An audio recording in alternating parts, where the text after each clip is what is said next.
مصر فتح کرنے کے بعد مصر والوں نے حضرت عمرو بن عاص رضی اللہ عنہ سے عرض کی، اے امیر، دریائے نیل کی ایک رسم ہے، جب تک کنواری لڑکی کو بنا سنوار کر میک اپ کر کے دریائے نیل میں ہم نہیں ڈالتے جب تک دریا جاری نہیں ہوتا۔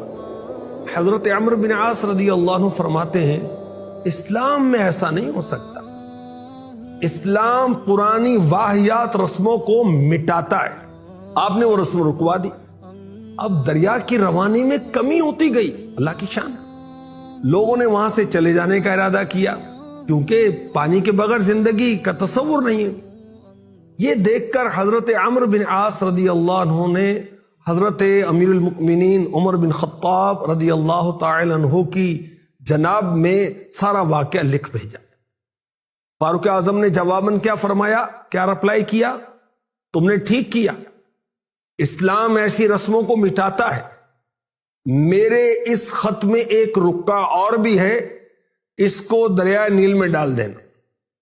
حضرت عمرو بن عاص رضی اللہ عنہ کے پاس جب امیر المؤمنین فاروق اعظم رضی اللہ عنہ کا خط پہنچا، انہوں نے وہ رکا نکالا، اس میں کیا لکھا تھا؟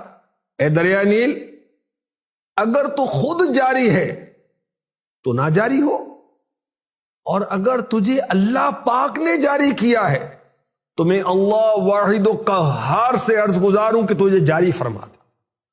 حضرت عمرو بن عاص رضی اللہ عنہ نے یہ رکا دریائے نیل میں ڈال دیا۔ ایک ہی رات میں 16 گز پانی بڑھ گیا، اور ایک نوجوان لڑکی کو قتل کرنے اور دریا کے نظر کرنے کی رسم کو مصر سے بالکل ختم کر دیا گیا۔ مدینہ پاک میں زلزلہ آ گیا، زمین زور زور سے ہل رہی۔ فاروق اعظم رضی اللہ تعالی عنہ جلال میں آ گیا، زمین پر کوڑا مارا، فرمایا اے زمین ٹھہر جا، کیا میں نے تیرے اوپر عدل و انصاف نہیں کیا؟ آپ کا جلال بھرا فرمان سنتے ہی زمین ساکن ہو گئی، زلزلہ ختم ہو گیا۔ اللہ اکبر، اللہ اکبر۔ ہمارے آقا صلی اللہ علیہ وآلہ وسلم نے فرمایا، مجھے جبرائیل علیہ السلام نے کہا اسلام عمر کی موت پر روئے گا۔ فاروق اعظم رضی اللہ تعالی عنہ کو مدینے والے سے محبت ہوگی تو مدینے سے بھی محبت ہوگی، تو مدینے میں شہادت کی، موت کی آپ کی تمنا تھی۔ کیا دعا کیا کرتے تھے؟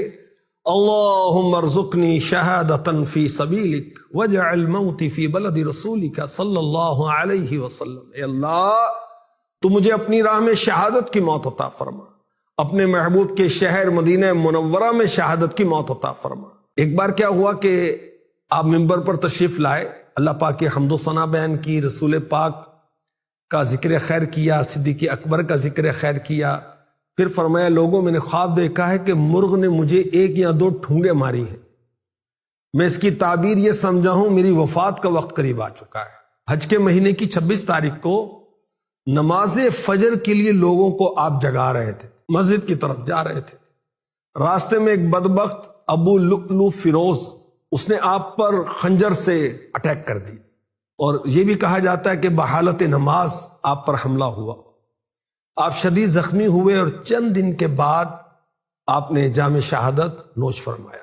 آقا علیہ الصلوۃ والسلام کے ساتھ روضہ رسول میں صدیق اکبر اور پھر فاروق اعظم رضی اللہ تعالی عنہ حاضر ہیں، دنیا میں بھی ساتھ، مزار میں بھی ساتھ، اور جب قیامت قائم ہوگی یہ اٹھیں گے تو بھی ساتھ ہوں گے، ایک ہاتھ میں صدیق اکبر اور ایک ہاتھ میں فاروق اعظم، اور یہ اٹھیں گے قیامت کے روز بھی، جنت میں بھی ساتھ ہوں گے۔ سبحان اللہ۔ اللہ حضرت نے بڑی پیاری بات لکھی، سعدین کا کران ہے پہلو ماہ میں، جھرمٹ کیے ہیں تارے تجلی قمر کی۔